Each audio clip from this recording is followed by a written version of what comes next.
Chitrakshi, are we ready to start? Yes, sir, you can start. Okay, thank you. And friends and colleagues, bhayo or beno, I'm delighted and consider it my privilege to welcome you to the 140th webinar episode of the webinar series named Rethinking City. As you probably know, INHAF is curating it for the past few years. Is also the fourth event of the six-part webinar series called Slums Are Solvable. Odisha shows the way. This series is sharing intimate working details of the slum upgrading and a land titling program in the cities and towns of Odisha through the people and organizations who have planned and implemented it, and also to the members of the beneficiary communities who have seen and are enjoying a new dignified life in the erstwhile slums.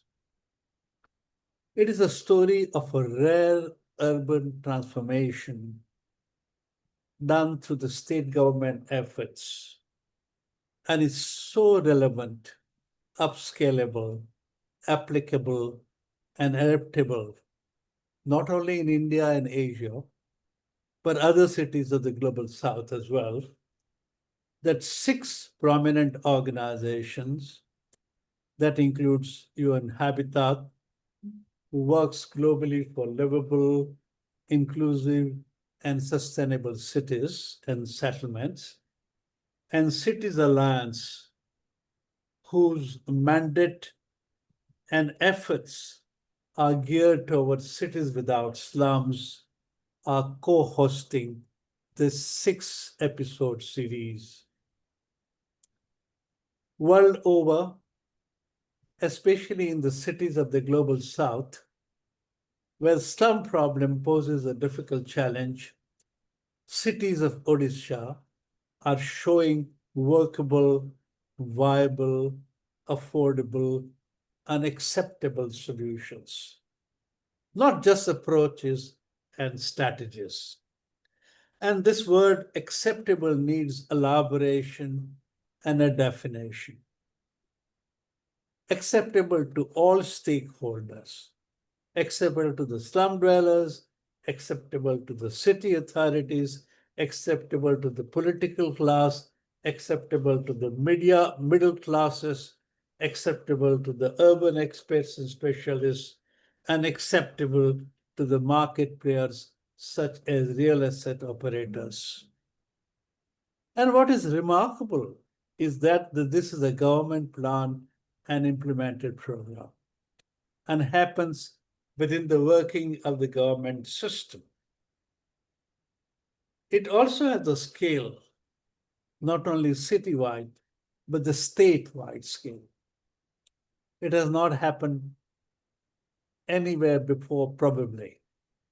And this webinar series is to tell all who want to know what makes it so special, workable, affordable, viable, doable, and acceptable. And I really mean all these words.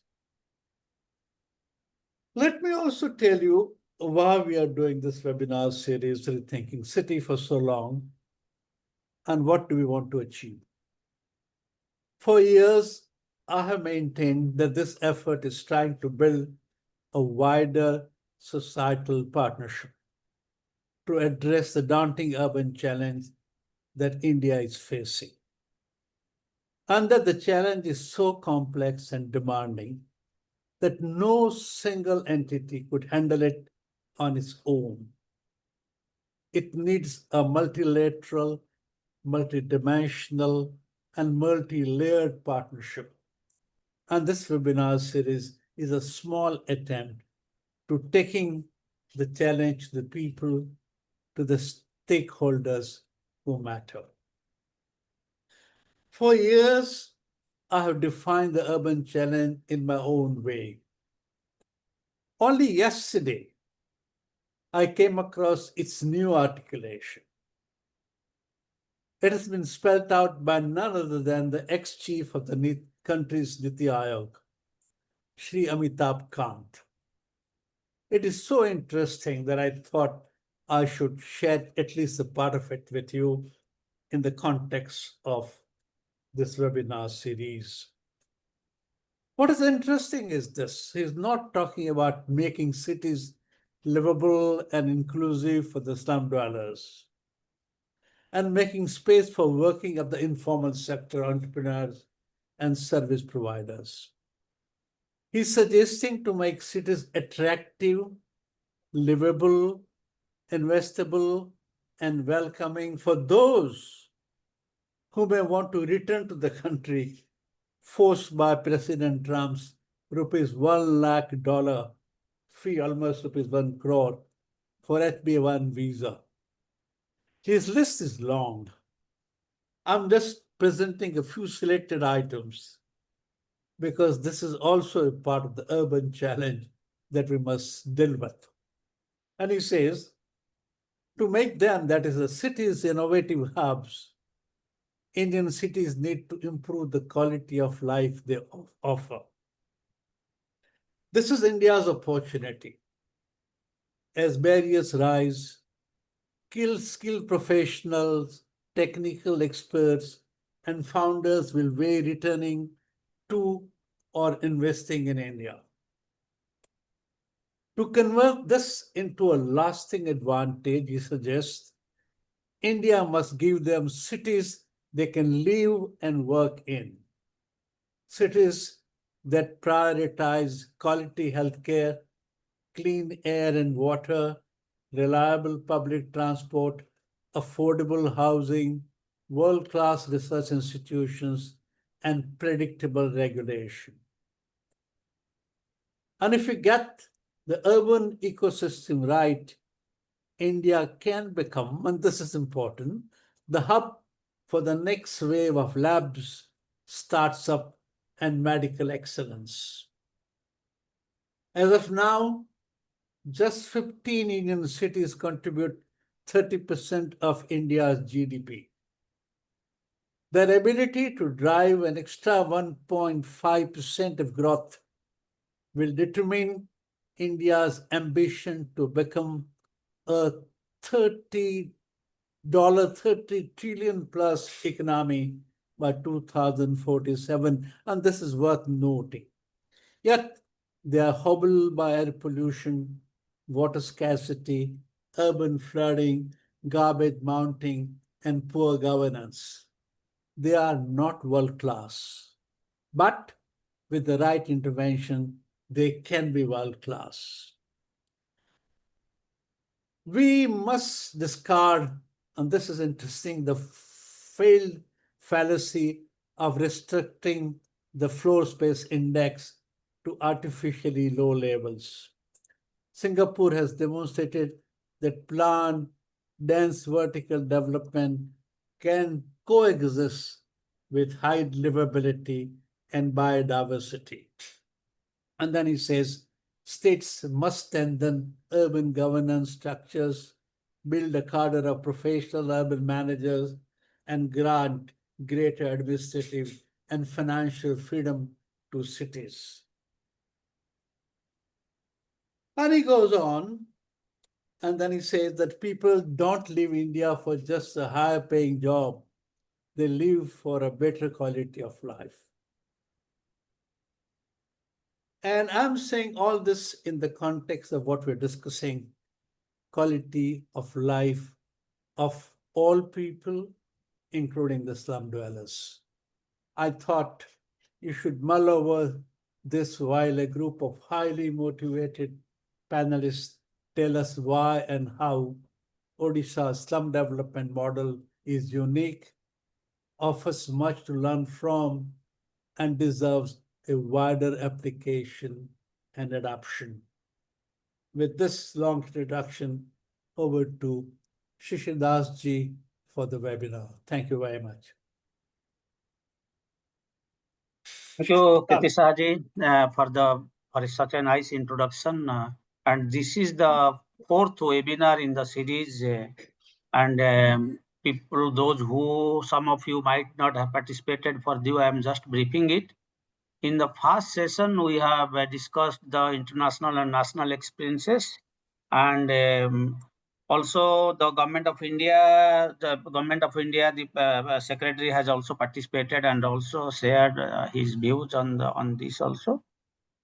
And in the second webinar, we have invited the Government of Odisha and the leaders from the different partner agencies like the Tata Steel Foundation, the Janagraha and Center for Policy Research.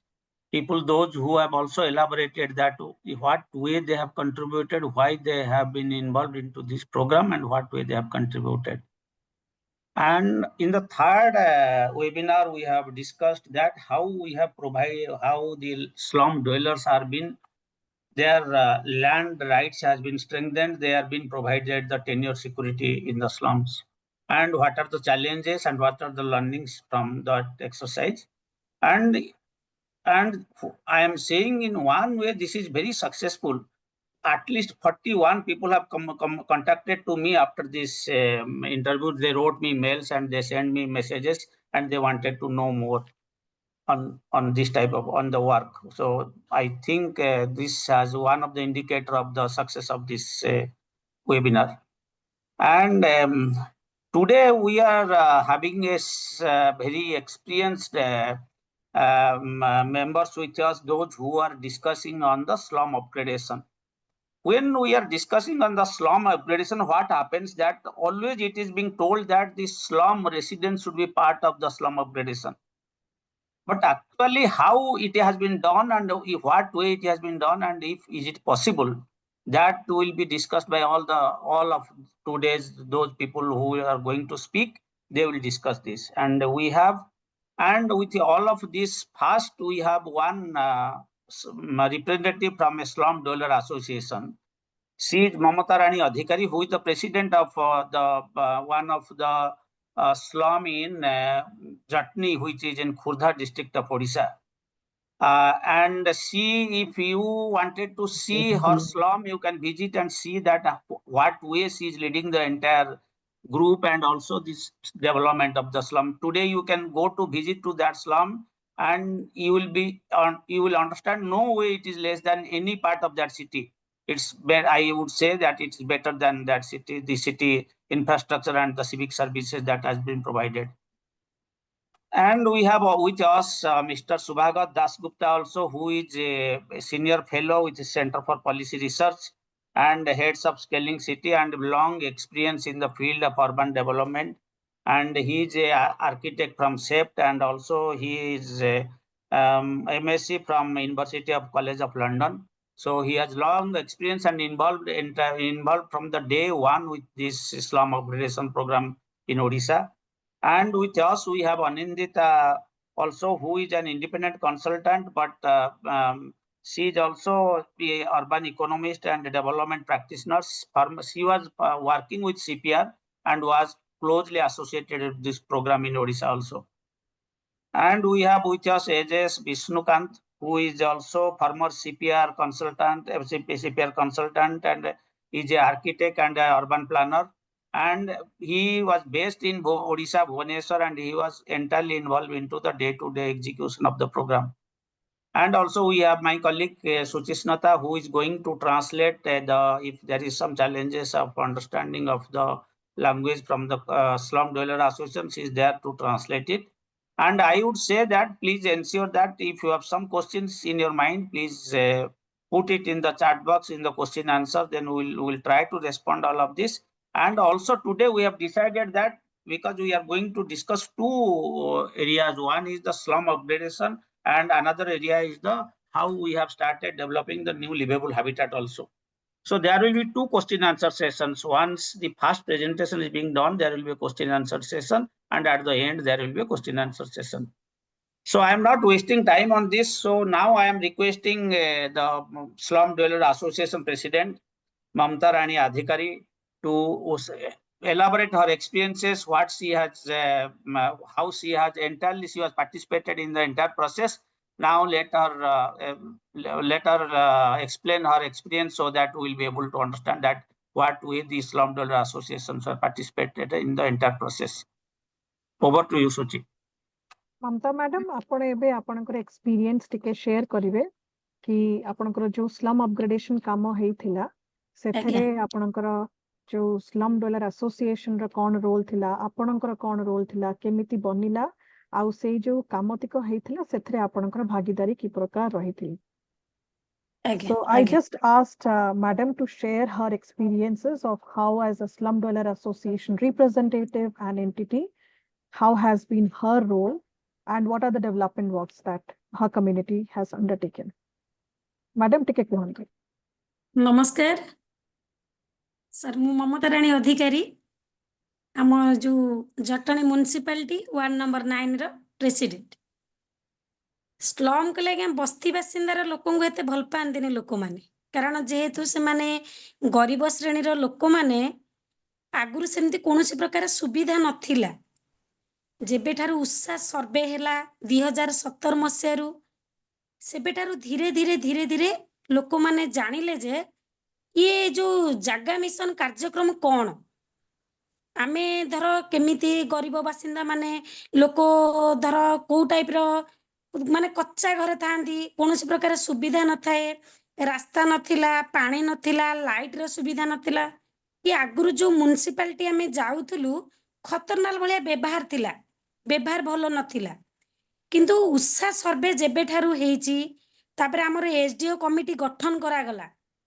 SDO committee जिते गठन करा गला आमे भी जानिनु जागा mission एते एते धीरे धीरे इम्प्रूव करियो बोली जागा मिशन रे हम 10 जन को नेई की हमर गोटे कमिटी गठन करा गला जाय कि टिके रहि जानतो से कहि दियंतो टिके ट्रांसलेशन कर दियंतो हां Madam, वो एतिकी translation आगे कर दूची.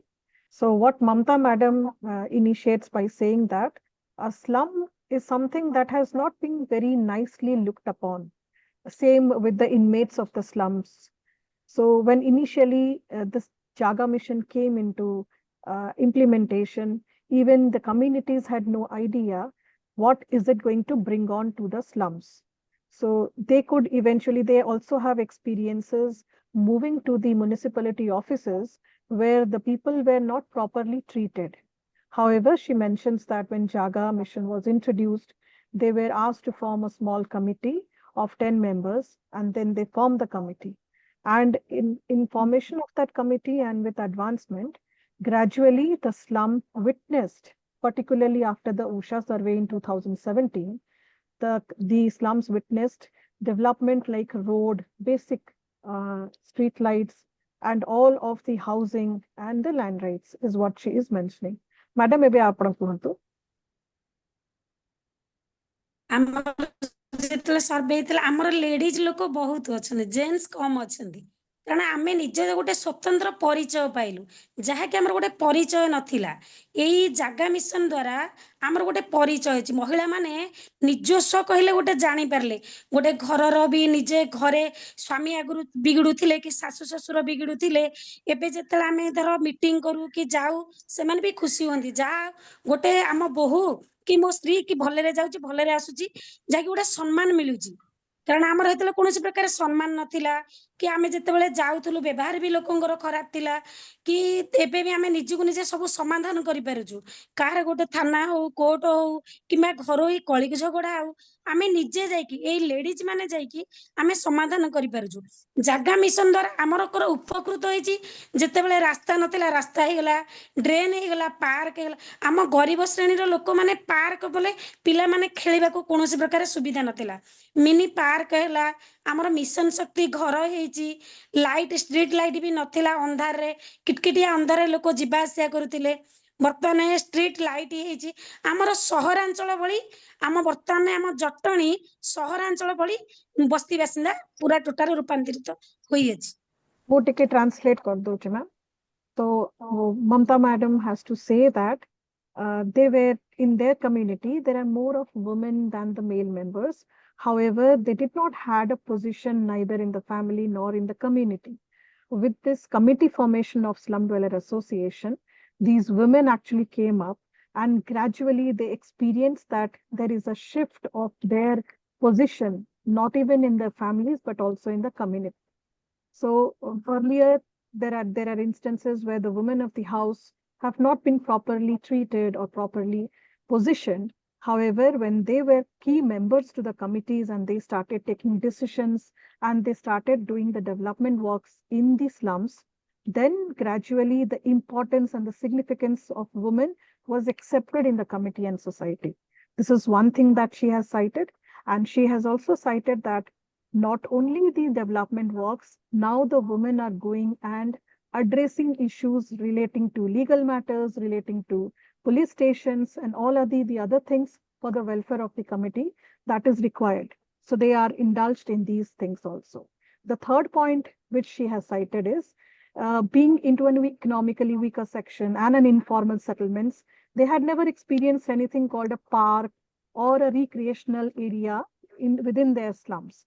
So under this initiative, they also have a mini park in their community where the children and the elderly are also enjoying. And the fourth point which she mentions is, Madam, last को अपन टा कौन कहितले गोटे? ମୁଁ କହିଥିଲି ଆମର ଯେହେତୁ ପାର୍କରେ ପିଲାମାନେ ଖେଳିବାକୁ ମାନେ ଯାଆନ୍ତିନି, ଆମର ସେଠି ମିନି ପାର୍କ, ଆମର ଷ୍ଟ୍ରିଟ୍ ଲାଇଟ୍, ଆଉ କୌଣସି ପ୍ରକାର ଅନ୍ଧାର ନାହିଁ, ଆମର ସହରାଞ୍ଚଳ ଭଳି ରୂପାନ୍ତରିତ ହେଇପାରିଛି।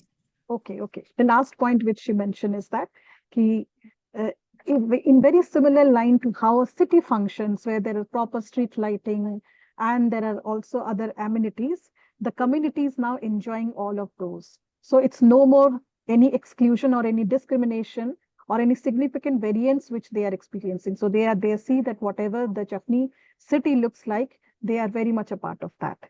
Agya, madam, over to you. ଆମର ତ ସବୁ ପ୍ରକାର ସୁବିଧା ହେଇଛି, କିନ୍ତୁ ଏତିକି ଗୋଟେ ଅବଶୋଷ ରହିଛି, ଯେତେବେଳେ ଆମର ଆହୁରି ବାକି ରହିଛି, ଆମର ଗୋଟେ ଆମେ ଚାହିଁଥିଲୁ ଯେ ଯେହେତୁ ଏଠିକାର ବସ୍ତି ବାସିନ୍ଦା ଲୋକ ରହୁଛନ୍ତି, ଆଜ୍ଞା ସବୁ ଯୋଉ ମାଇକ୍ରୋ ଫାଇନାନ୍ସ କରୁଛନ୍ତି, ଆମକୁ ସେତେବେଳେ କୁହାଯାଇଥିଲା ନାହିଁ ଏଠି ଗୋଟେ ମିନି ବ୍ୟାଙ୍କ କରାଯିବ, ଯାହାକି ତମର ଗରିବ ଶ୍ରେଣୀର ଲୋକମାନେ, କାରଣ ବାହାରୁ ଏତେ ଟଙ୍କା ଦେଇକି ସୁଧ ଆଣୁଛନ୍ତି, ଅକସ୍ମାତ ଗୋଟେ ପିଲା ଯଦି ପାଠ ପଢିବାକୁ 50,000 ଟଙ୍କା ଦରକାର ହଉଛି, ସିଏ ଗୋଟେ ଘରୋଇ ସୁଧ ଆଣୁଛି, ଯାହାକି ଗୋଟେ ଗରିବ ଶ୍ରେଣୀ ପାଇଁ ମାନେ ଅତି ଗୋଟେ ଭାରି ପଡୁଛି, କାରଣ ସେ ଏତେ ଟଙ୍କା, ତାପରେ ଘରୋଇ ସୁଧ ଆଜ୍ଞା 5 ଟଙ୍କିଆ 10%, 5% ଇଣ୍ଟରେଷ୍ଟ ନଉଛନ୍ତି।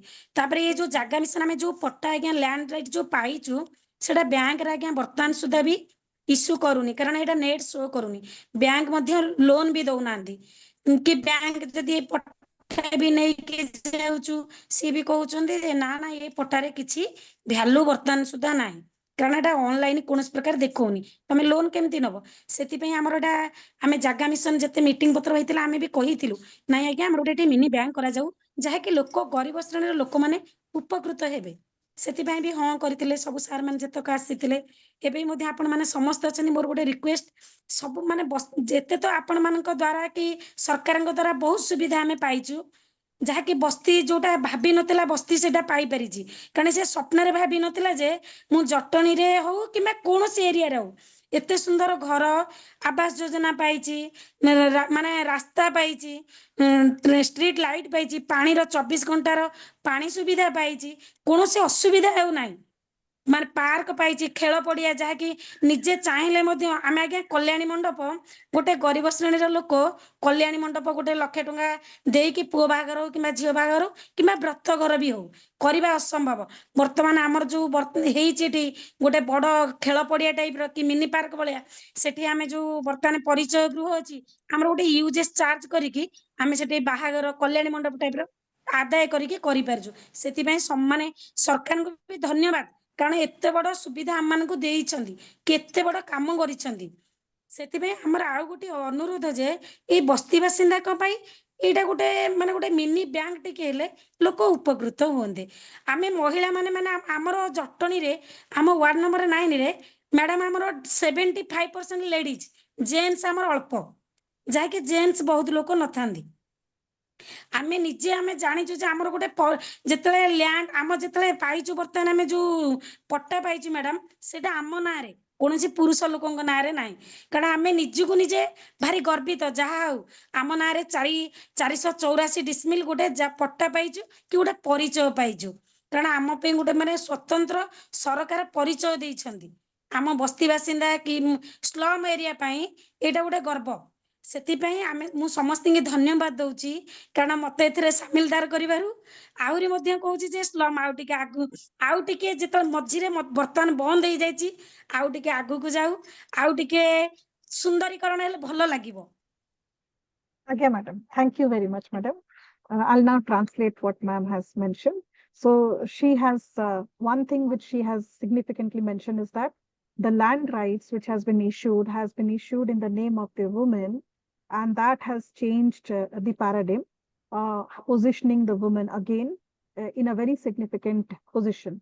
However, with this, she also has a request that they want a mini bank within the slum, because the slum communities are facing issues in case they want some funding for better education of the children or any other aspect. Here they are facing a problem. They have also faced a problem when they go to the bank to deposit the land right certificate as a mortgage. In few banks, that is not getting accepted. So that is a request that she has put forth.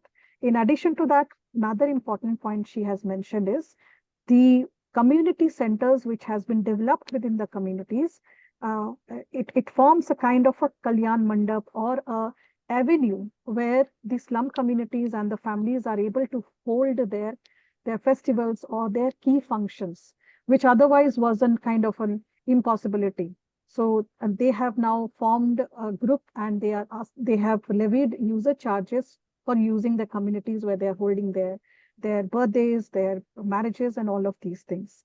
So lastly, she wants to conclude that whatever the program has done to the communities have been significant and transformational to their lives. However, if the mini bank thing could be taken up and some solution could be given to them, they would be grateful and obliged. Thank you, madam. Over to you, Shishir sir. Thank you, Mamatarani, for all the valuable input that you have given. One thing she has told also, let me repeat once again also, that the land rights, they are not been able to give in the bank for the loan, for getting the loan other than the home loan, okay? Because the land rights that has been issued is, as per the act, it is heritable but not transferable. And it's not transferable, considering that the land that has been given the land rights can be also sold someday, and then it can be used for other purposes also. So that's why it is not transferable. But that's the challenge, one of the challenge that the slum people are also facing, because they wanted also the loan against their property. So that is also not been given by the bank. That's one challenge they are facing. So I think that is one of the gray area, which need further discussion and also elaboration that how we can resolve this issue. So now, after this, I found that two participants, one is Basundhara Mahajan and another is engineer Aditya Mittal. They both have raised their hand. Anything, madam and sir, you want to say now?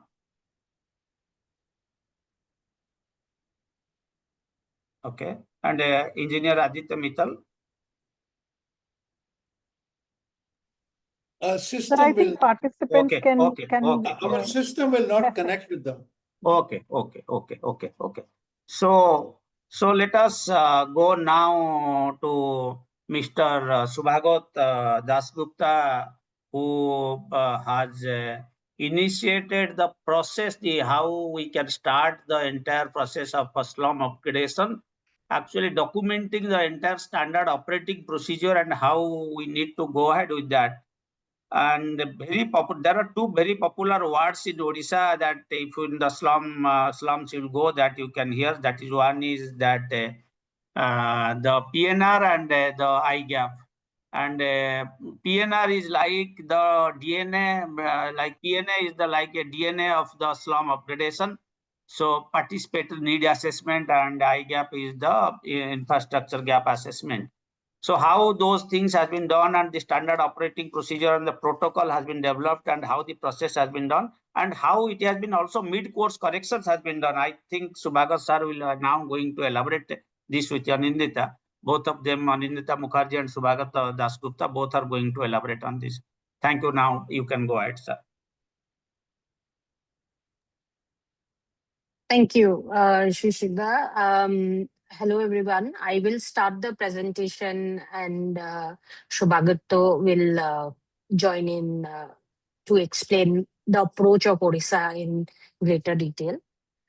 So I'll take a couple of steps back and kind of draw on what Kirtibai mentioned in his opening remarks, is that slums are not an intractable problem.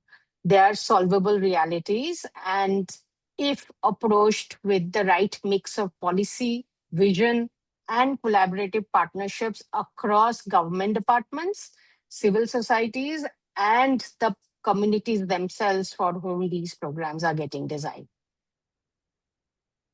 But to do so, we must begin to see cities as living conurbations, ecosystems where economically marginalized and thriving communities actually coexist and collectively drive the engine of the urban economy.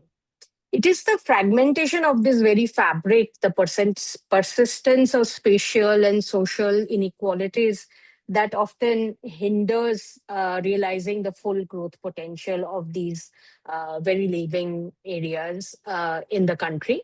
And it is also one of the key elements towards realizing our Viksit Bharat agenda for 2047. So with this background, what we'll do is we'll take you through we'll deep dive into the processes, we'll give you a context, we'll deep dive into Odisha's approach to habitat improvement, and then also take you through these various stages of slum development, negotiating, unlocking land for slums, and also where in unavoidable cases relocation was undertaken. So just to begin, and given we all are quite conversant with the background, is Asia houses the highest number of slum population. Asia is also going to contribute the highest number of highest urbanization growth in the coming years. And what is interesting is the United Nations Statistics Division has put out a data what says that 1% increase in urban population might contribute or is potentially contributing about 5% of growth in slum population in India, in Asia, which is almost double that gets added to Africa. So given Asia is going to drive the urbanization narrative going forward and also will have significant slum population, I think the positioning that slums are solvable is very timely and critical as we go ahead. India and its policies have been long since 2008 or so have been focusing a lot on the inclusive urban development agenda. And the more recent policy frameworks have been very, very instrumental in driving the inclusive urban development agenda from the federal government systems. Like for city level trunk infrastructure, we have these large programs called Amrut and erstwhile Smart Cities Mission that across the 4,500 cities have been instrumental in delivering and infusing finance for developing trunk infrastructure. The Swachh Bharat mission, as you are all aware of, has been a key pivot point in the India's urbanization trajectory, which promoted access to individual toilet.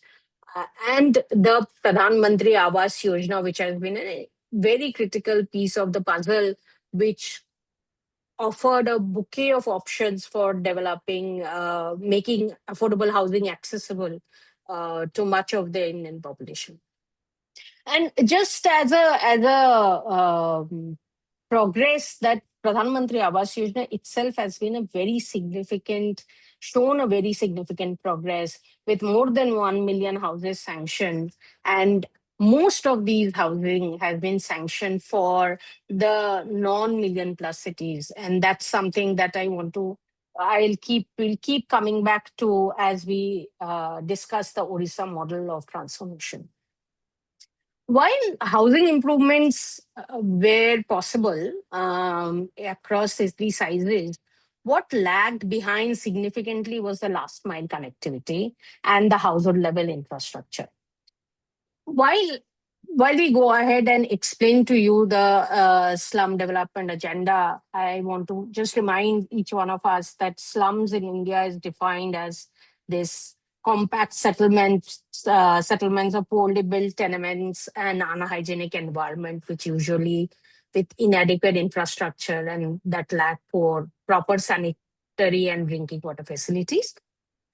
Now, interestingly, the very definition itself actually have always been more than a matter of semantics when it comes to the political economy of urban India. It has been a definition that exerted power, driven inclusion, and rights. Now, this comprehensive definition in itself also became a tool for negotiation, where on a case-by-case basis, those settlements which could be defined as slums could negotiate for settlement-level infrastructure, while those that couldn't be defined as slums remained as urban poor settlements that yet remained outside these frameworks of negotiation, excluded from the benefits of urban development. Now, in this context, Odisha's habitat improvement approach, I'll hand over to Shubhagato to take you through. Shubhagato. Thank you, Anindita. Thank you, Kirti Bhai. Thank you, Shishir Bhai, for the introduction. Now, deep diving into within this broader context of Indian sanitation, Indian slum redevelopment or development policy and housing efforts, the Odisha model is unique and special. To start off, just to give you a broad understanding of Odisha, though it was covered in the second webinar to quite an extent, it's one of the lower urbanized large states in India, but it still has an urban population of 1.28 million, 1.8 million slum dwellers. It's growing pretty fast in the last decade that the census measured it. Within this context, Odisha provides a very good opportunity to look at improving slum habitations in smaller cities. Next, please. Odisha itself, when the programs of slum land titling and the Jaga mission and evolved, it was already in a trajectory of reform across water and sanitation and waste management and a number of areas. With regard to slum upgrading itself, as mentioned in an earlier webinar, the first issue was around creating a land rights to slum dwellers acts and rules, which got legal backing from the state itself. The Jaga mission was established in 2018. Thereafter, the land rights were given starting from early 2019. And in 2020, it was found that alongside the land titling exercise, there needs to be an upgrading exercise for slum dwellers. And that started in 2020.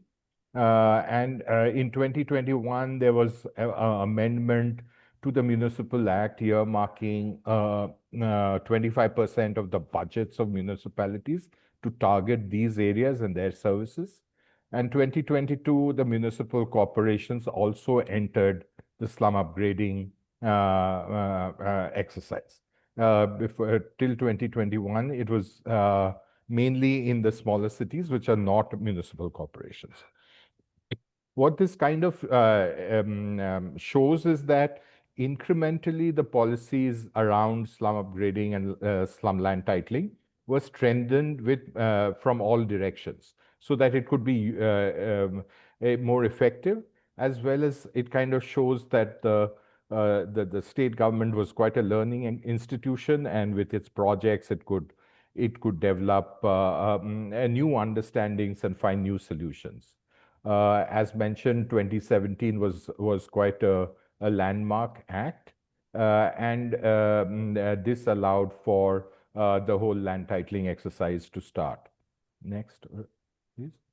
And then through these large events, once the land titles were ready to be handed over, large events were organized to hand over these land titles.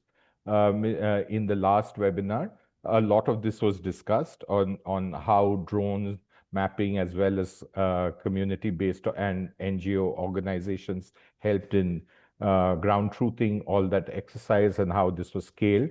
So without going into too much on the land rights, what happens next is that by 2019, 2020, the government also realizes that in spite of giving land rights to slum dwellers, the community infrastructure was not improving.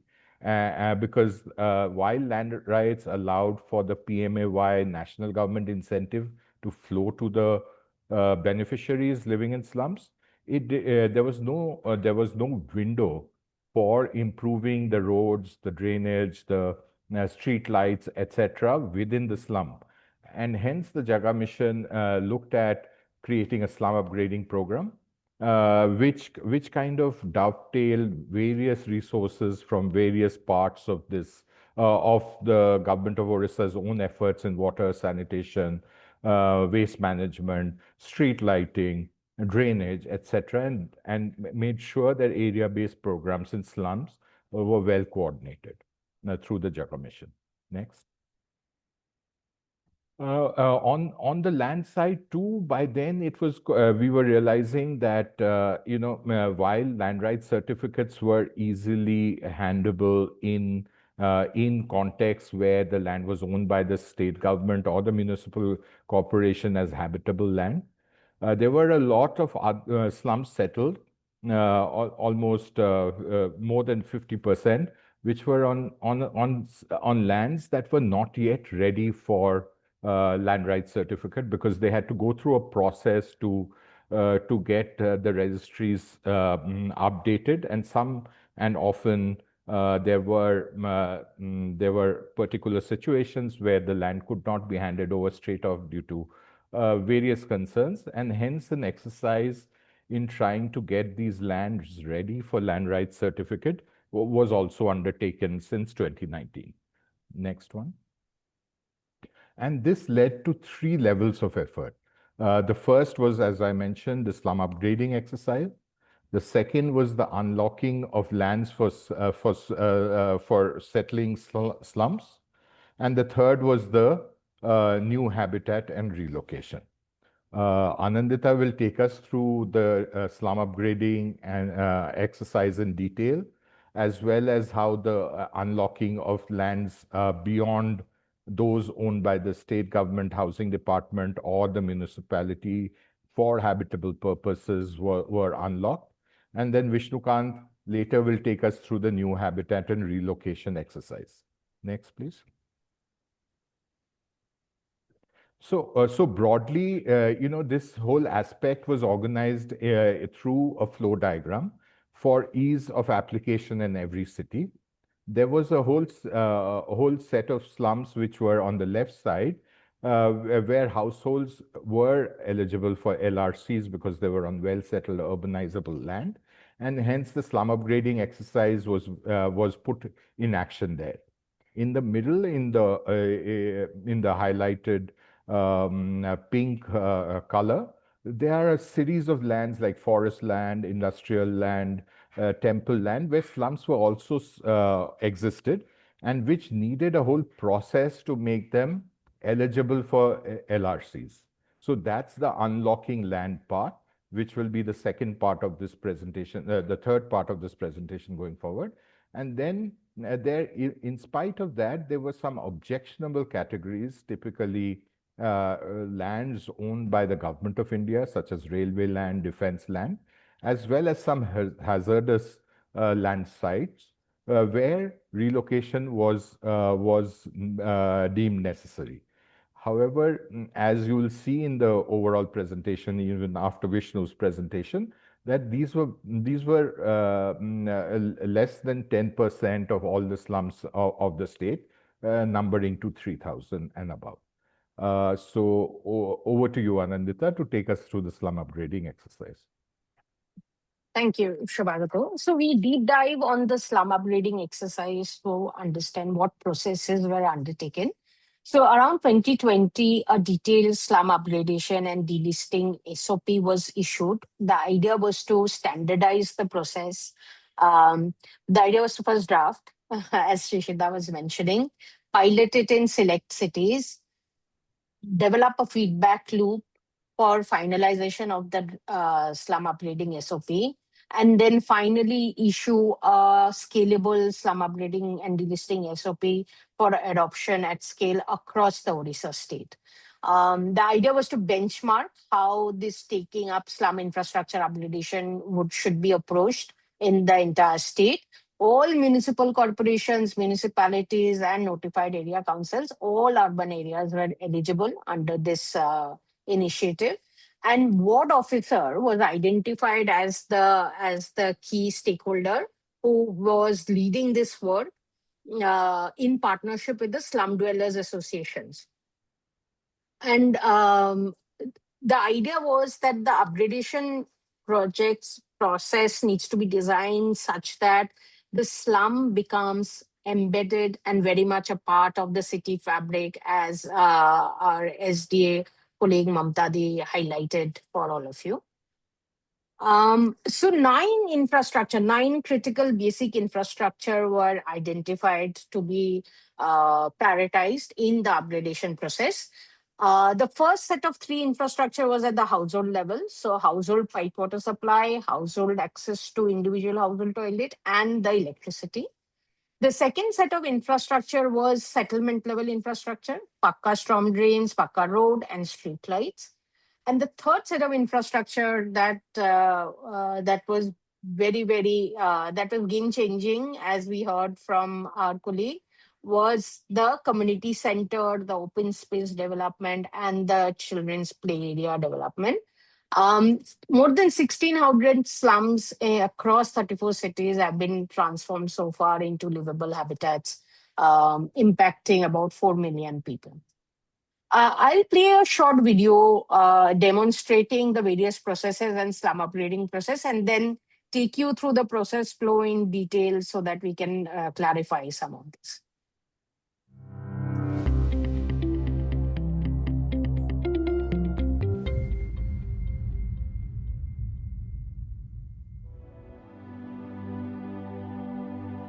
Every human life matters and deserves dignity.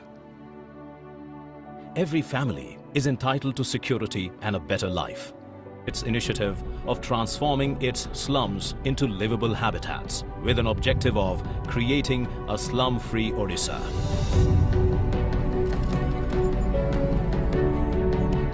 Odisha's slums account for 25% of its urban population, consisting of around 412,000 households.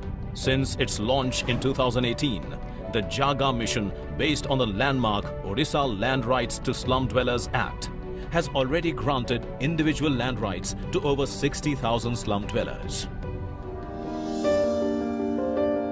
These initiatives of the state government also received global recognition, for which the state was awarded the prestigious World Habitat Award in 2019. The Jaga mission, associated with Tata Trusts as its technology partner and Center for Policy Research as its knowledge partner, is developing a template for a slum-free city, along with future slum-proofing. The main objective is to move towards slum upgradation by addressing the primary inequalities prevalent in urban areas and integrating the informal settlements into the mainstream city fabric.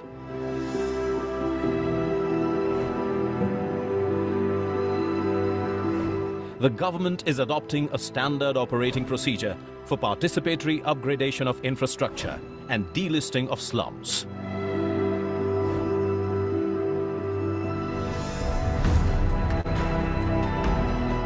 The process is designed to be participatory and transparent, with the active involvement of community members, slum dweller associations and ward officers, making it a unique people's program. The first step of this process is participatory infrastructure needs assessment, followed by participatory planning and project report preparation based on the need assessment. Next, the infrastructure upgradation work will commence across the slum settlements, where the community will either be the executing agency or have a distinctive monitoring role.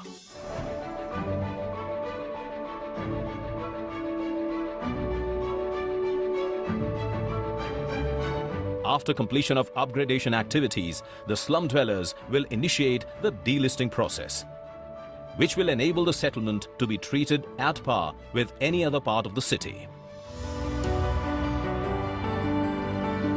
With this process, the Jaga mission moves to the next phase of the empowerment of slum dwellers through improving the infrastructure facilities and services in the slums, at par with other developed areas in the city, making Odisha slum-free.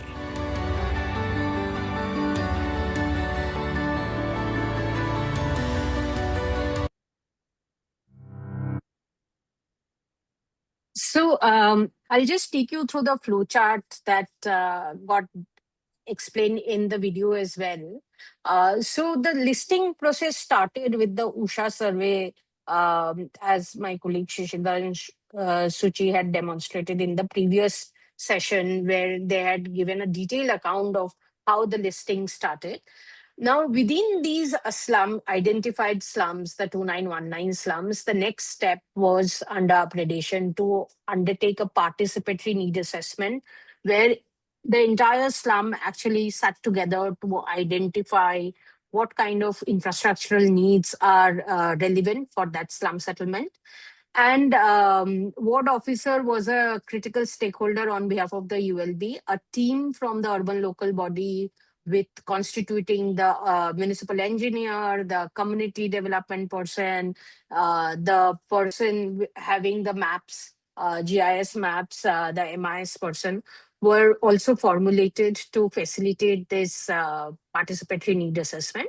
Based on the need assessments, the ward officer, along with the municipal engineer, actually developed something called infrastructure gap profile for the slum, where across the 9 infrastructures, the benchmarking was done, that what percentage of slums had water supply, what percentage of slum has sanitation, across the 9 infrastructure areas.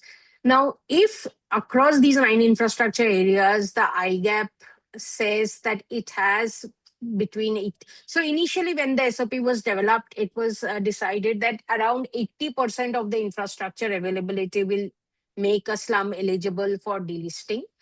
But eventually, as the scale up happened in Odisha, government of Odisha decided it to take it to an ambitious 100%, which was a very, very progressive step. The next part was to design DPRs, the detailed project reports for executing these slum upgradation projects. And one of the critical part of the execution of these projects where Slum Dwellers Association was either an implementation partner or a monitoring partner in the project. So it was under the supervision or direct construction support from the slum dwellers that these projects were executed. And once the projects were completed, the Slum Dwellers Associations were to file for a delisting proposal, prepare a delisting proposal to the Slum Rehabilitation Committee that was developed under the district administration, as was also explained in the last webinar. Now, if the idea is that one, it should come from bottom up, the application, and that this will be verified by a team of the government officials and key actors in that area, who verifies whether the infrastructure upgradation has been up to the benchmark that government of Orissa has issued. And in case some gaps are observed, the proposal gets de-recommended, it goes back to project development, and then again the project execution and the recommendation can come again. The delisting procedure take place. There is an elaborate delisting procedure that was made to get away from the binary of these fabricated cities, so that the slums itself can become a very much part of the entire city fabric. And then the slum dwellers also had the option to rename their habitation, because some of these slums also are connected to their occupational identities that they might be wanting to get away from, and hence there was this provision also within the SOP. So this is the deep dive on the upgradation process. Now, while we were doing upgradation, we also understood that along with the government of Odisha and all other key actors, that the most challenging part is the slums that are not on the state and city government lands, which are not readily available for transferring tenure rights. And to move to ensure the slum upgradation itself doesn't become an isolated and success to just certain pockets of the cities. There was a critical need that these processes needed to be institutionalized within the prevailing legal and governance frameworks architecture of the city. And so it was detailed when the unlocking process started to happen. Detailed planning for embedding and unpacking the prevailing rules and embedding the processes within those prevailing rules were undertaken.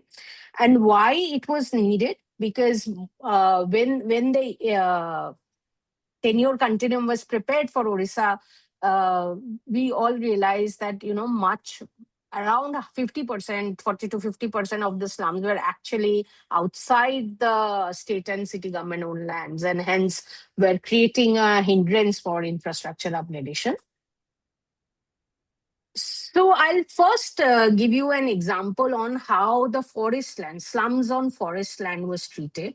It was a very important effort for two departments coming together, the Environment and Forest Department and the Housing and Urban Development Department, to actually interpret the prevailing Act of Forest Rights Act in the urban context, which was also one of the first that Government of Orissa did in that detail.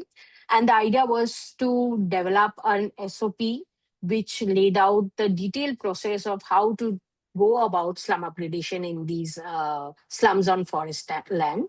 One of the critical part of the act was that if such development, infrastructural development are to be done on forest land, each of these infrastructural development was to be considered as a separate project. And in these cases, only less than 1 hectare of the land in each case was divestible now in favor of the infrastructure project. And slum dwellers associations became the counterpart for the Gram Sabhas of the rural areas to drive this process under the FRA Act. Very successful outcomes. The pilot started from Dhenkanal. And why it was important, you see the 253 slums spread across 45 ULBs were on forest land. So 32,000 families, more than 32,000 families were settled there. And hence it was a critical piece of the puzzle that needs to be put in place. Dhenkanal worked excellently. The urban local body of Dhenkanal worked tirelessly with the district administration of Dhenkanal to ensure that urban infrastructure was accessible for these slum dwellers on the forest land. Now, what happens if the land is owned by royal family or any other private entities or other government department? In such cases, SOPs were not given out. A simple land exchange framework was developed. And wherever such negotiations were possible on a department to department and department to private entities, concern would go on through sale, exchange, gift, or lease. The infrastructural access was easier. Wherever it wasn't possible, then they were to be taken up under new habitat. Also, one unique case in Odisha is many of the lands were on temple trust land. One of the key enablers of that negotiation was the lead administrative hiring in the act is actually done by the state government, and hence the collaboration between these two departments were much more robust, and given the semi-autonomous nature, the state government could actually give access to infrastructure across these slums on the temple land. The final piece of the puzzle, which my colleague Vishnu will take you through in greater detail, is the relocation. The relocation was called the New Livable Habitat. We had a detailed standard operating procedure, which Vishnu will take you all through. So I'll not spend time on this. So what I wanted to end at is that, India's first generation slum upgrading programs were actually efforts were in around 1970s, 80s under the aegis of the World Bank and then DFID that laid important foundations and kind of put up a framework for how the criticality of access to infrastructure can be met. While they demonstrated that upgrading could work as a cost-effective solution and community-friendly solution, they remained projectized with weak integration into municipal systems and little influence on land and policy planning. Through this chart, what I'm trying to conclude is that 90% of the Dhenkanal slums by 2021 were delisted, and these were integrated into the urban fabric. So Odisha's story offers a powerful example of how these complexities can be navigated through political vision, administrative continuity, and community partnership, integrating the urban core within the city fabric rather than at its margin. With this, I'll conclude and hand over to Shishir for further proceedings. Thank you. Yeah, thank you, Shubhagato sir. Thank you, Anindita, for such a elaborate presentation. But this also we have told in almost all the webinars also. Once again, I'm repeating the same thing, that even if these works has already been done, but this is the mini school in comparison if you look at the entire transformation of the slum. Because now the canvas is huge and lots of things need to be done. Today also in Odisha also lots of things needs to be done if we are thinking of actual slum transformation. So some of the participants are requesting questions on the what has been done on livelihood, what has been done on the some alternative energy. I don't have much answer to that because very less work has been done on that. Okay, so I think there are huge task for all of us, that how we can think of when we are saying slum transformation. This is actually half of the way we are reached, and we wanted to go to the full way, and we all are in that journey. So because of the time, I'll just take Anindita for you one question that Mamta Jain, one of our participants, has asked that what factors drive 1% urban population increase, resulting in incident of 2% to 5% increase in slums? I will insist, yeah. Mamta, what I'll do is I'll share the UNSD statistics and the report in the chat box. Do go through and we can discuss that and see its merits in subsequent conversations. Thanks.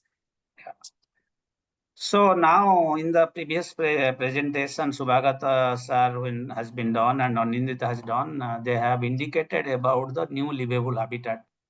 So Vishnu was there, he's architect and a urban planner who led the entire process of the new livable habitat.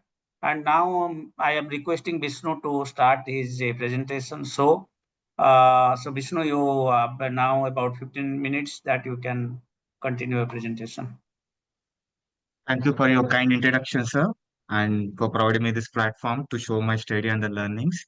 And special regards to my fellow architects and urban planners in this podium who is anyone having over here. So, as explained by my former colleague about the concept, from here, I'm going to take you around the learnings and study of one of the vertical, which stands as bright as the flower appearing on the screen. Hope my screen is visible. I'm just confirming in a visual way. Yes, yes, it is visible. Yes. Yes. So moving forwards, the new livable habitat. So we'll been showing a small picture here, which is a complete new livable habitat. We'll get back to this photo in a minute. Just I'll explain the story, then I'll show that photo again. So when understanding the new livable habitat, I will answer the basic question. What comes into mind is what is new livable habitat?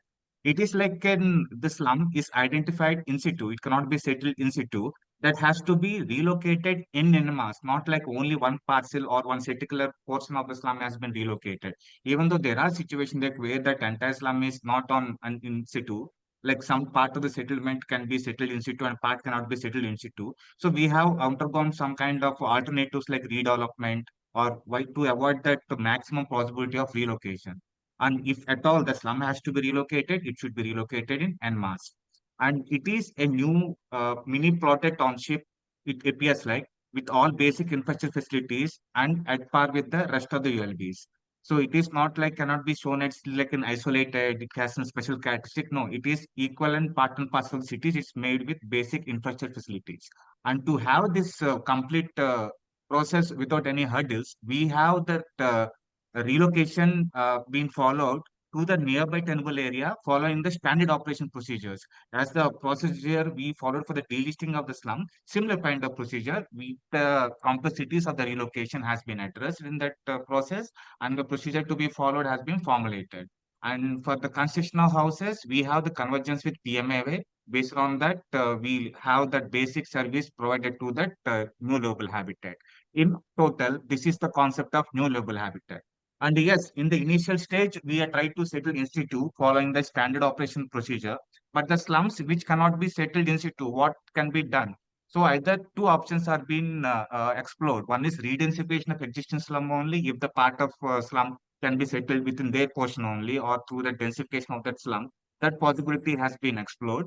Or if at all it cannot be done in situ, directly we're doing for the relocation.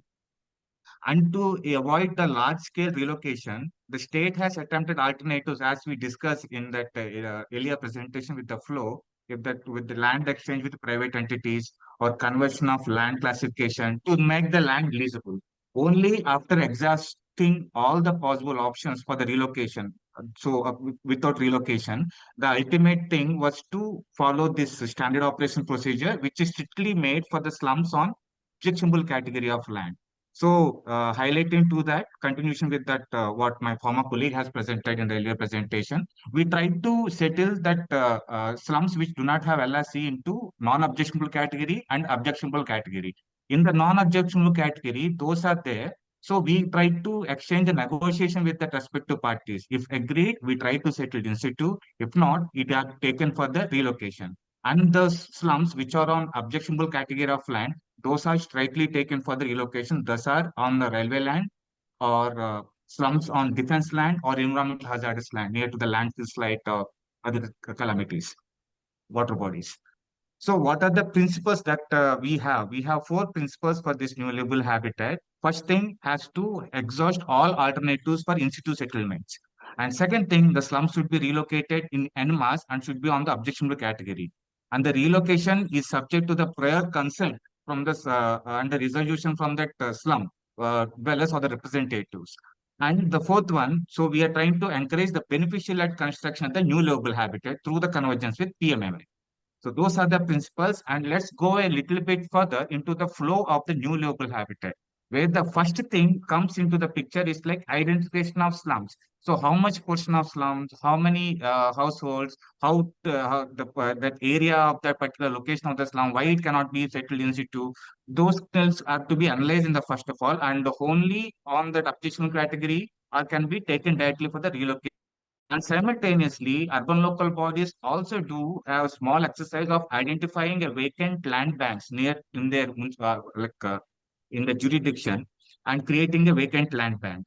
So once that the slums that are to be relocated has been finalized and the count of numbers or households has been coming to that final count, saying that those many houses are to be relocated, they are sensitized and the capacity building of the SDA has been done through the community mobilization.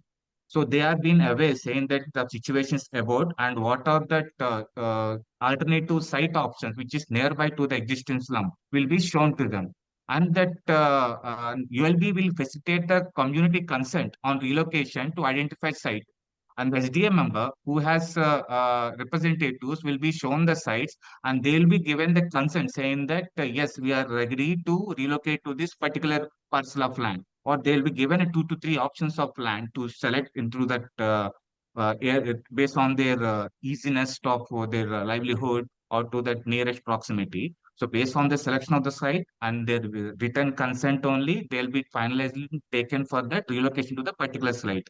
And in the meanwhile, once the site has been finalized, so the state team will develop that layout, thinking that what is the possible alternative or that accommodation of houses can be coming in the particular area. And once the layout has been prepared, that will be discussed with the Slum Developers Association, saying that this is what that layout looks like. And this is where the open spaces is coming. Houses will be command in that linear pattern, like row housing and common service areas. So once that some dealers have, if they want any alterations, they are free to welcome the alterations. Where there are cases also when working for a few urban local bodies, they ask for the alterations, which I again further go through in the flow of the presentation. And that slum dwellers will finally agree to that participate design layout which has been finalized with their consent. They express their willingness, and if required, they can purchase that additional land also, not limited to that we are given 30 square meters only. If they are having the capability to increase that land area, they can purchase the additional land based on the benchmark value as and when released by that government of India. And yes, in the ones that they given the willingness and finalize that layout, that vertical will be going into two phases. One is the house construction, other one is the infrastructure required for that particular area. And when in that house construction, so the SDA will give that, they have given the allotment through the lottery system. They'll given the housing allotment and the issuance of letter of allotment will be given to them, and the final list of eligible beneficiaries will be prepared. The demarcation of number of plots will be made on that particular site. The distribution of LLC will be given and encourage that beneficiary to avail that PMAY support or available housing scheme to start the house construction. And simultaneously, we have the help of urban local bodies engineers. We will take the physical survey of that area for the creation of infrastructure is required. DPR will be prepared if the area is more than 1 acre of land, and that laying and extending of basic infrastructure procedure will be followed on the site. And the simultaneous act is complete where that house construction will be complete on one hand and the basic services will be also provided to that particular location. This new livable habitat will be completed. Post completion, the slum will be relocated to this new livable habitat. And the land which they have been residing, it will be taken by that urban local body and handed over to that respective custodian. And this new livable habitat will be drained, and from SDA, they will be formulated into Residents Welfare Association. And here I will like to take you to the case of a few urban local bodies where this new livable habitat has started. So starting, I'll take you to Kesinga. So the image which was shown in the cover page is this image, which I would like to present to you if I say that was that a slum. So no, it used to be a slum, but no one remembers. No one had to believe for that. And going to the process, so this is the complete procedure which has been followed when that Slum Dwellers Association has been asked for the relocation. They were a little bit skeptical, oh, where we will be relocating, how it will be happening. So through the use of medium, it was educated to them and made them aware. Like this is the process of how it happens. First, you start the house construction, and simultaneously, your remaining services will be coming into the picture along with the common spaces. And once the completion is happened, so this is what the final picture of that new livable habitat which we can see with open spaces where there's dedicated space for the children for the play and the completed houses which has been taken in the support of PMAY. Here I show a small video of the learning experience from the new livable habitat. Odisha बस्ती बासिंदाଙ୍କୁ भू अधिकार अधिनियम 2017 अनुଯାयी केसिंगा विज्ञापित अंचल परिषद द्वारा संपादित होइतिबा बस्तीर पुनर्विकास और नूतन बासयोग्य बस्ती निर्माण संक्षिप्त विवरणी मु श्री अशोक कुमार पटनायक पौरजंत्री प्रदान करुअछि। वर्तमान मु केसिंगा रे नूतन बासस्थान सृष्टि पई आम द्वारा अनुसरण करा जायथिबा पद्धति को उपस्थापित करिवा पई जाउछि।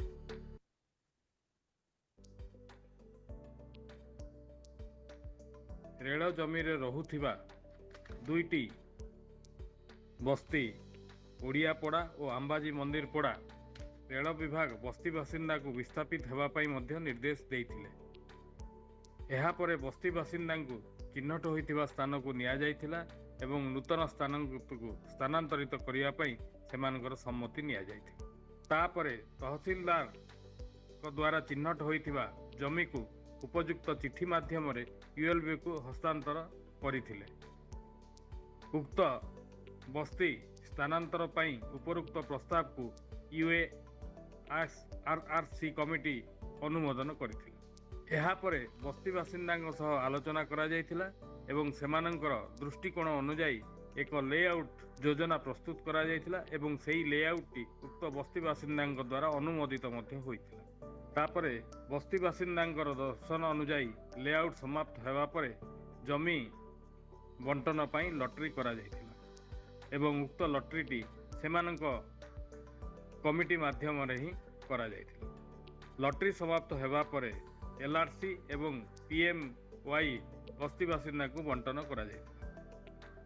सड़क, ड्रेन, जल जोगाण, विद्युत जोगाण, स्ट्रीट लाइट, परिचय, खोला स्थान एवं शिशु खेल उपकरण भली नूतन बासस्थान रे जोगाई दिया जीवाकू थिबा विभिन्न भित्तिभूमि सुविधा पई डीपीआर यूएलबी द्वारा प्रस्तुत होई जगह मिशन कार्यालय को अनुमोदन पई दाखल करा जायथिला। तापरे लेआउट अनुसार साइट रो प्लॉट डिमार्केशन करा जायथिला एवं हिताधिकारी माननकू सेमानकर व्यक्तिगत प्लॉट देखा जायथिला। एहा परे हिताधिकारी माने सेमानकर व्यक्तिगत घर निर्माण आरंभ कले। एहारी मध्यरे परिचय मध्य समाप्त होई सारिथिला एवं क्लस्टर सेफ्टी टैंक मध्य समाप्त होई सारिथिला जहाँकि हिताधिकारी माननकू विश्राम नेबाकू एवं सेमान निर्माण सामग्री गच्छित करबा संगे संगे सेफ्टी टैंक रे अंडरग्राउंड वाटर रिजर्वर मध्य परिवारे सेवा साहाय्य करथिला।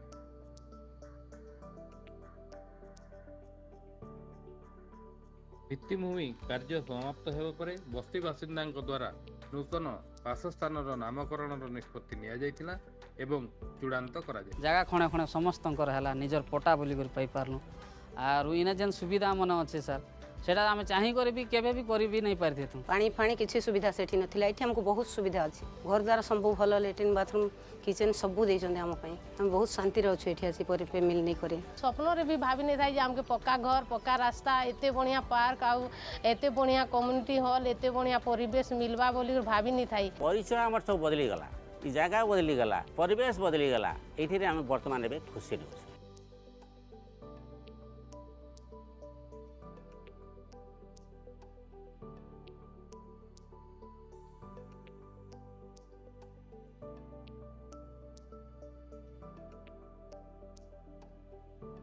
धन्यवाद।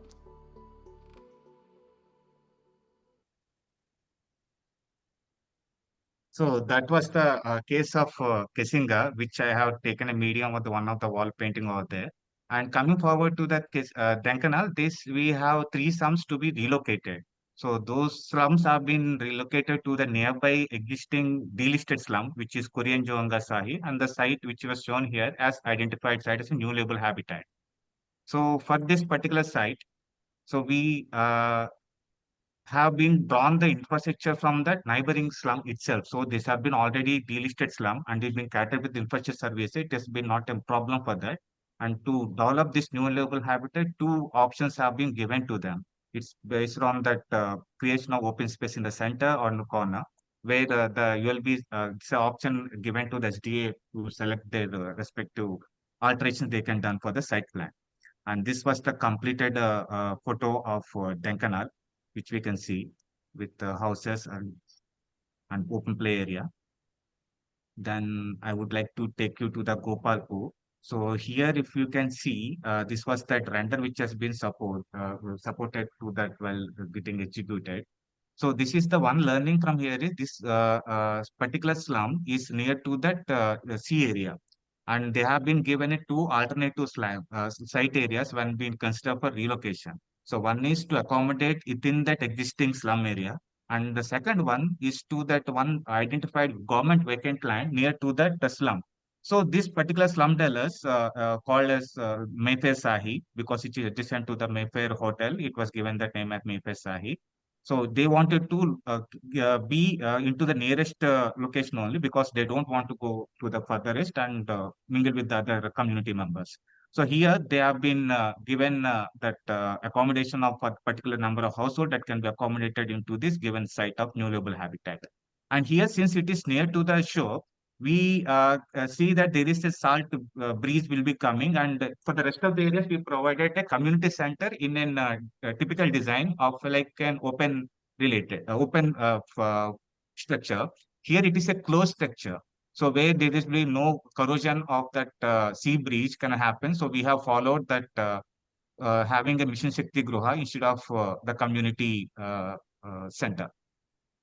And these are the houses designs which has given to them to make them, or what is the possibility for the house construction. So here, if we can see, they have a special requirement. They don't want their house to be a typical box shape. They want it to be an longitudinal ones.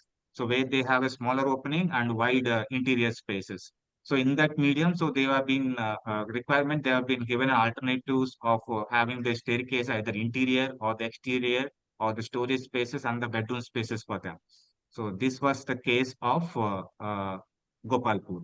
And when make that study, so we have came to that thinking that why not we have a model templates to be shared with the urban local bodies when they consider for the relocation. They initially come up with a model template saying that based on that requirement of 50 households, so there is an requirement like a template which is been made, which thinking that site itself is a rectangular parcel of area, which the site will not be rectangle in that anything in that reality, but as assuming it's a rectangle piece, how a 50 houses can be accommodated. So with the central open space and that community center, and along with that what do you call the community infrastructure also at the same time. So that was the model layout which has been given as one of the model, and accordingly we have been the tentative estimations will be taken. So how much will be the cost required for provision of basic infrastructure facilities to that particular site considered for 50 households.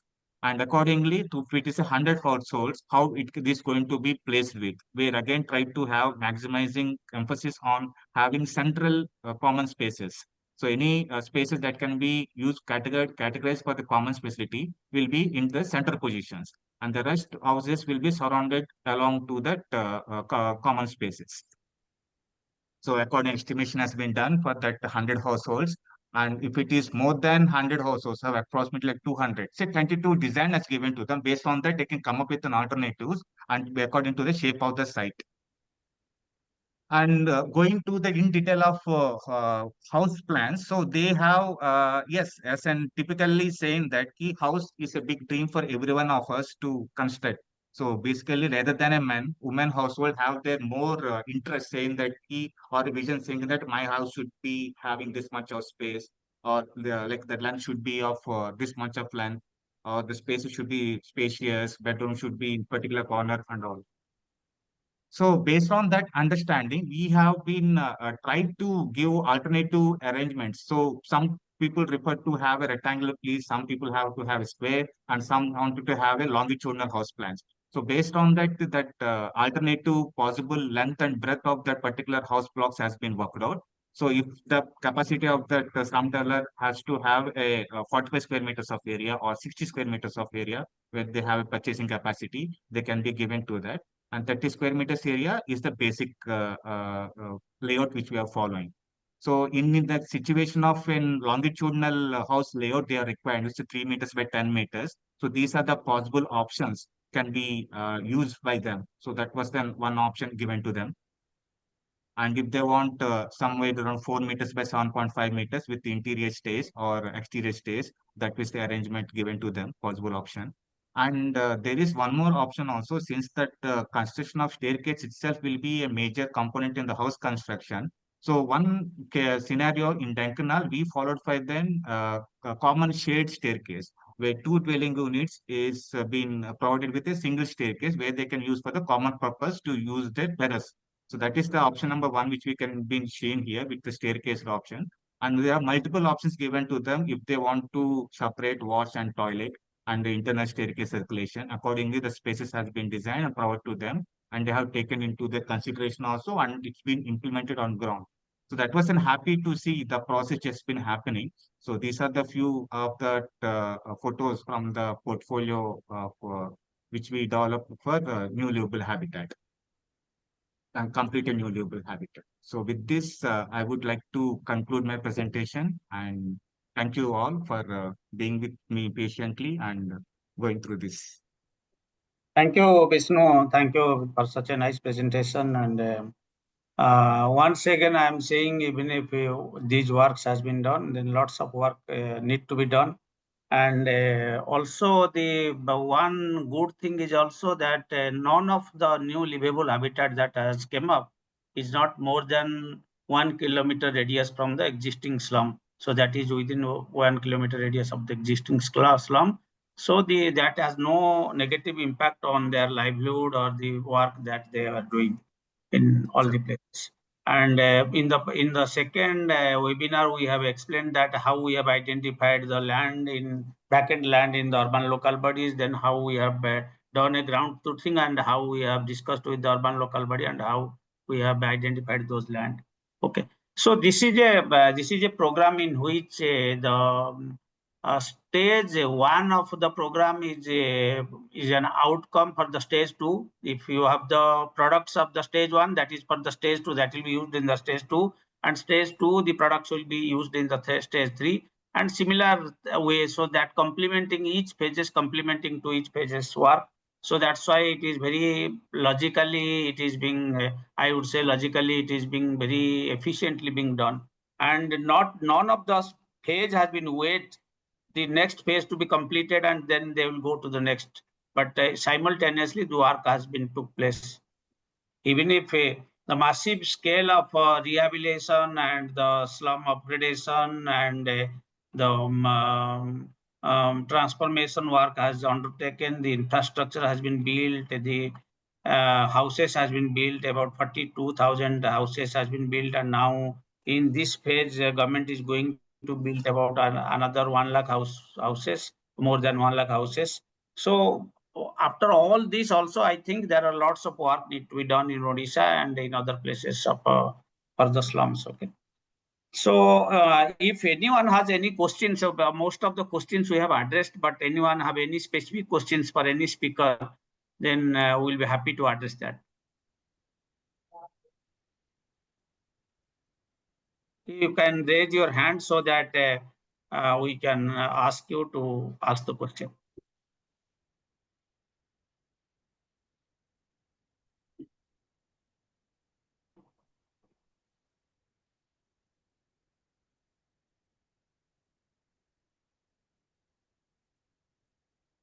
Okay, Tapos Das.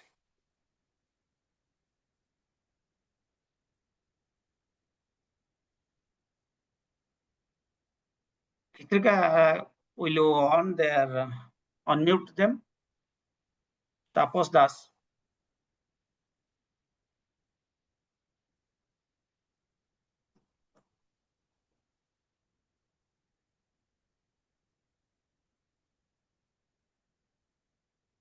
Okay, I think some issue, and then may I request Abha Misra?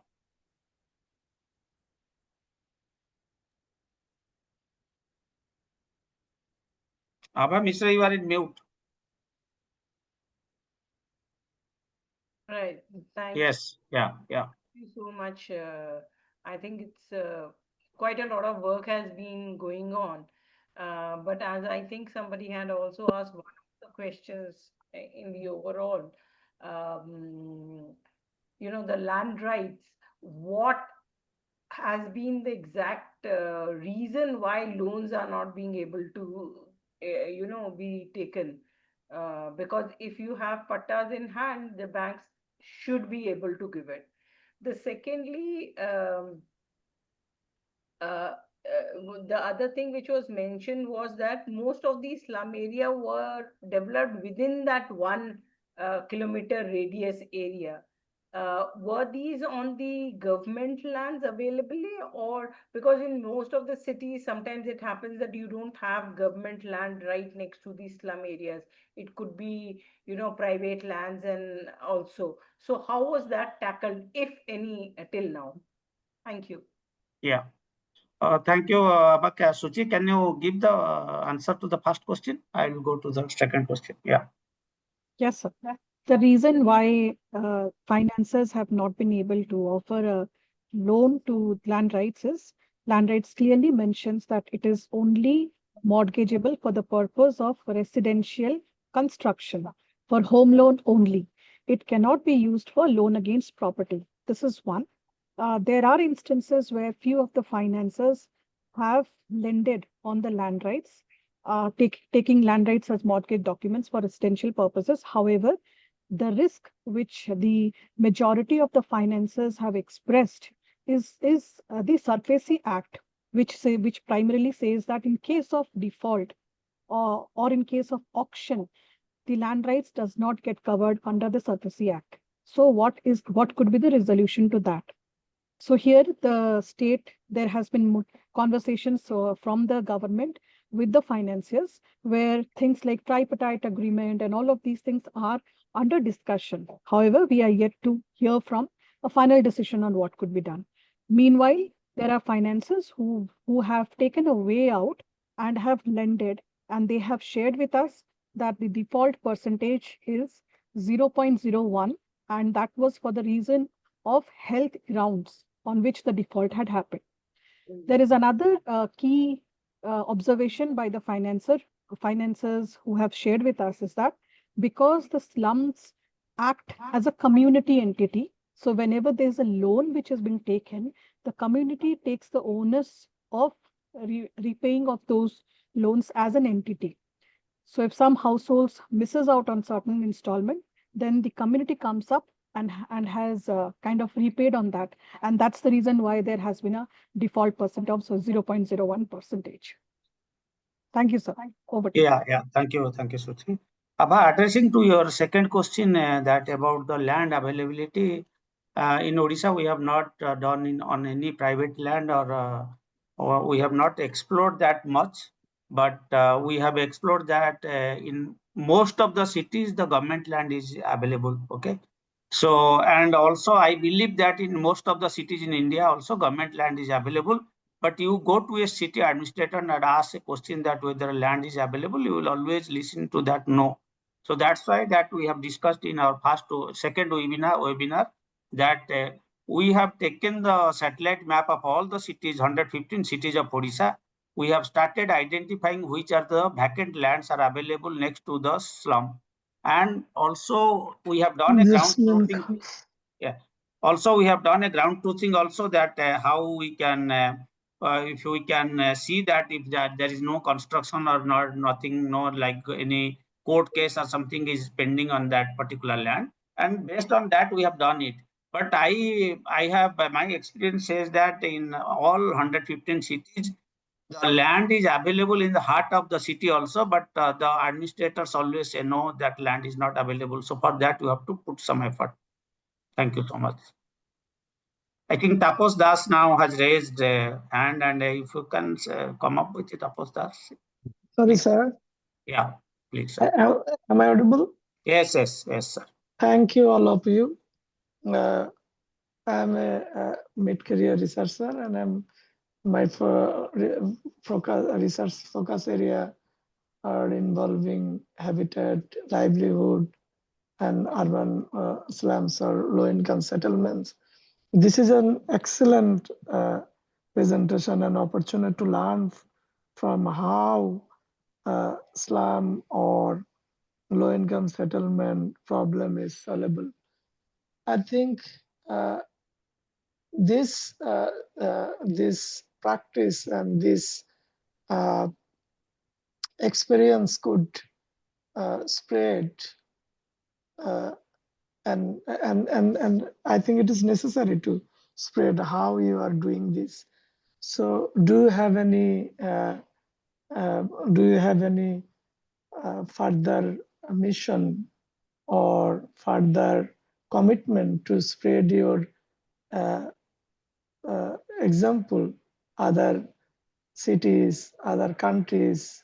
So this is my just a small question to learn from you. Thank you very much. Anindita, will you be able to respond to this?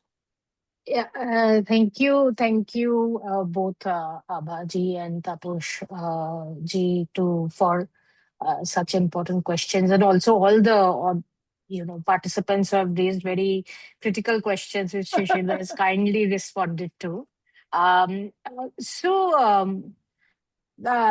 Tapush ji, we are working very actively to get the learnings to a larger group of researchers, and thank you for joining. I think you are one of our ambassadors very much to take this and give opportunity for us to think through in other country contexts.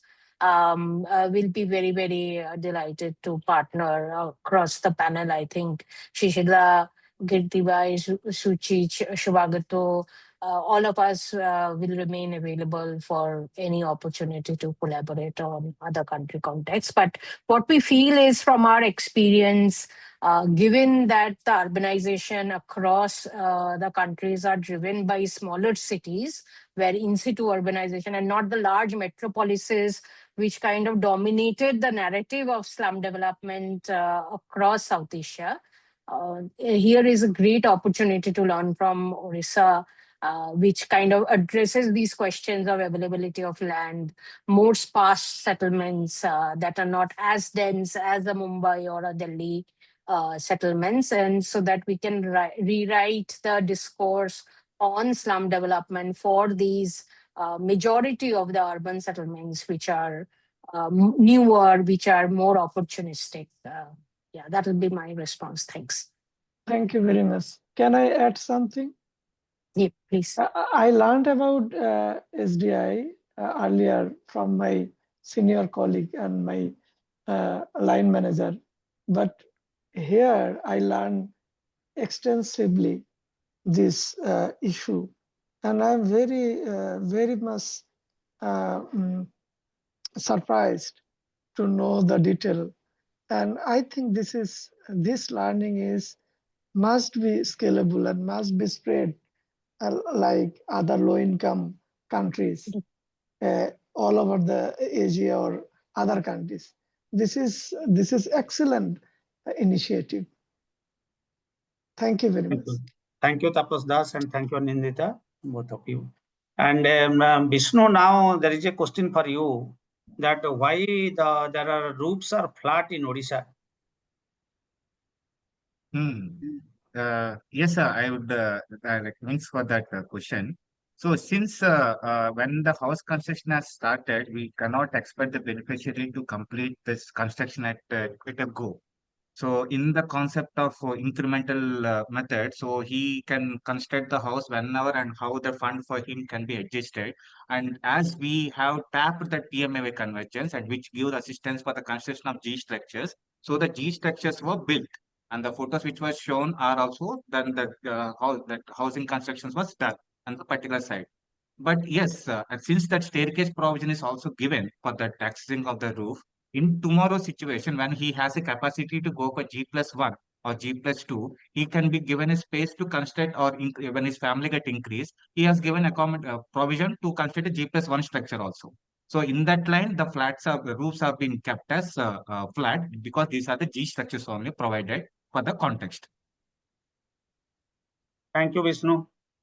Sujata ji, you have raised your hand. Do you have any question? Please unmute yourself and please ask.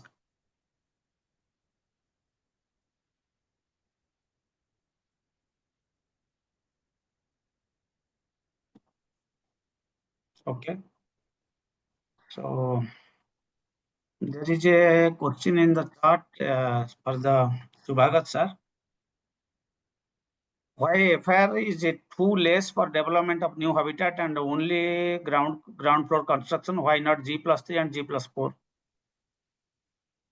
So I'll ask Vishnu also to contribute, but essentially the driver for the land parcels are established under the Land Rights Act, and each slum dweller family with each slum family is to get this 30 square meters. Thereafter, if they build additionally on it, that is the FAR is transferred to them. Yeah.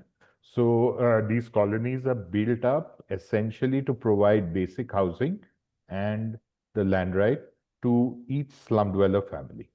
But Vishnu, over to you. Yeah, what you said was absolutely right, sir. So they haven't been worked out on saying that like in Dharari or other slum context, when we say about relocation or redevelopment, they think of going vertical. But since you mentioned it in a very elaborative way, that was the reason. And yes, if they have the capacity to go vertically, the provision was given to the slum dweller to construct G+1 structures in the given parcel of land. And to that house which has been cannot be settled in situ, a parcel of land has been given in that relocation site. Yeah. Thank you, Vishnu and Shubhagat sir. Sujata ji, you have still raised the hand. You have any question you can ask. You need to unmute yourself and you have to ask the question. Okay. I think there is no more question, and now let me hand over to Kirti sir to conclude this discussion. Today's discussion. Kirti sir. Can you hear me? Yeah, yes. No, it's been very rich. It's a very rich effort and it's a very rich presentation. And a huge amount of learning in every aspect. Be that definition of slum, be dealing with, I think, the issue of community, be that legislation, be that land ownership. On everything, such enormous amount of thought has gone into. And I think what is very interesting is this institutionalization seems to be happening. And that is where I think a huge amount of learning is going to happen in terms of going forward. Not only I think I'm working in this area for last probably 55 years, and seen what is happening all over the world more or less. I have honestly not seen such elaborate understanding and response on every aspect. And as a matter of fact, one thing that I want to do is to take the first possible flight and spend a few days there to find some faults to the system. So, but it's terrific. Second thing that I wanted to mention was the Mamatarani Adhikari. I think she needs to be introduced to the Chief Minister of West Bengal. She is a real Mamta, and I think she was hugely confident. She said many things, but 2 or 3 things that stuck, and I really want to emphasize them. One is the whole aspect of empowerment. She said that the committee, the process of committee formation, process of being in the committee, working in the committee, empowered her and other women. And this is something which fits very well with my thinking for a long time. That housing is one area, especially when it comes to poor. If you do processes very well, you empower people in the process. Not only you give them houses, you build communities, you build people. And that this is happening on the scale. And as a matter of fact, I've written about this. I was involved with this 50,000 houses program in Sri Lanka. And the title of the paper I wrote is this: Building Communities While Building Houses. And it's doable. And I think it's wonderful this is happening on this particular scale. It's very important. Other thing that Mamatarani mentioned struck me. She said, up till now, a garden and an open space had no meaning to us. This is a kind of dehumanization that urban slums do. A garden and open space, is everyone's fundamental right and is everyone's, I think, living experience. And to have really felt so alienated. And she articulated that very beautifully, I think, and I thought that was something very, very interesting. I don't want to summarize everything, but I honestly, Vishnu Bhai, have some quarrels with housing you're doing. And I really think there are serious problems, honestly, if you allow me to say that. Someone asked this question about density. Whether slums or no slums, every piece of land in our cities is very expensive. It's needed. And therefore, its maximum utilization is optimum utilization is an absolute must. And therefore, the question of density, which someone asked, was in the context of how are you using the land in the context of cities' need, not a community's need. Not a slum's need, but city is going to need this land. And I personally feel just within 10 minutes, I'll sit down with you and double the density of the housing you're doing. 10 minutes. I won't require 11th meeting. And as a matter of fact, while thinking about this, I was thinking that if you agree and Das Sahab agrees, I've been doing national competitions for last 4 years called Improving Livability of Small Houses. And I'm very happy to announce the next entire competition where countries' designers will participate in terms of how to do innovative housing in this project in Orissa. And I'll tell you why I'm saying this. See, there is nothing static about housing. Everything about housing is dynamic. Size of the family is not static. Income is not static. How many people will live in the house is not static. Location, the value of the location is not static. And everything about housing that we do is static. Design is static. The money that you pay back and a loan you have taken is on static income. And the moment you do that, you essentially land into, I think, different sorts of problems. And like say, for instance, is absolute must that houses of this kind should be incremental housing. And you talked about incremental housing.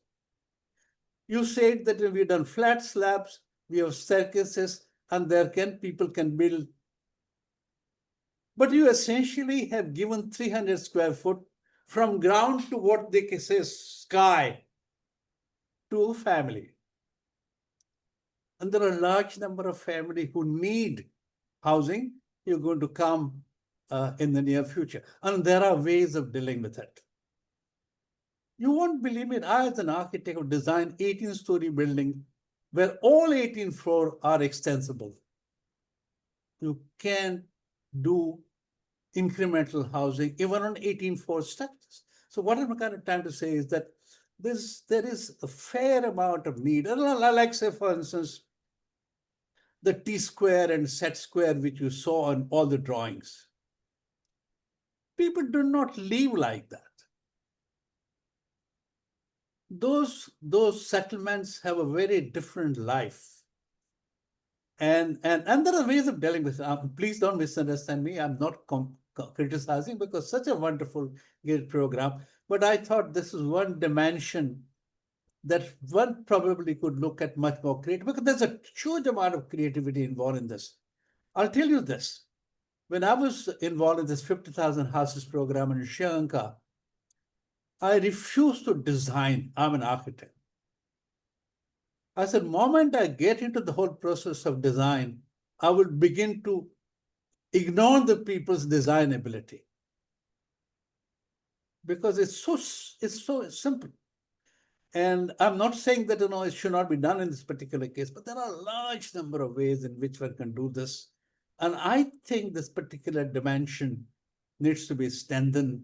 I hope I will not be misunderstood as criticizing this, but I'm saying this, there are huge number of possibilities that one could examine, both in terms of incrementality, in terms of quality, in terms of participation, in terms of cost reduction, in terms of climate change and all that. I think there's because you're doing housing.